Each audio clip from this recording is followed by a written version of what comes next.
ಎಲ್ಲರಿಗೂ ನಮಸ್ಕಾರ. ಇಂದು ನಾವು ಸಂತ ಸೇವಾಲಾಲ್ ಮಹಾರಾಜರ ಜಯಂತಿ ಆಚರಿಸುತ್ತಿದ್ದೇವೆ. ತಮ್ಮೆಲ್ಲರಿಗೂ ಸೇವಾಲಾಲರ 286ನೇ ಜಯಂತಿಯ ಶುಭಾಶಯ.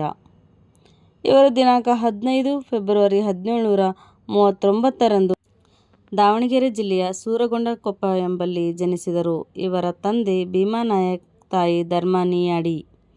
ಭೀಮಾನಾಯಕ್ ಧರ್ಮಾನಿ ದಂಪತಿಗಳಿಗೆ ಮದುವೆಯಾಗಿ 12 ವರ್ಷ ಕಳೆದರೂ ಮಕ್ಕಳೇ ಆಗಿರಲಿಲ್ಲ.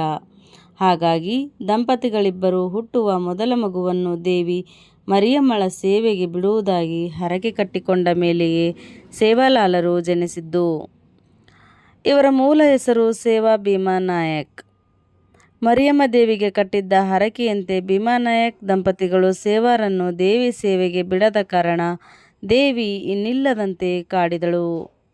ಕೊನೆಗೆ ಸೇವಾಲಾಲರು ಮರಿಯಮ್ಮ ದೇವಿಯ ಆರಾಧಕರಾದರು.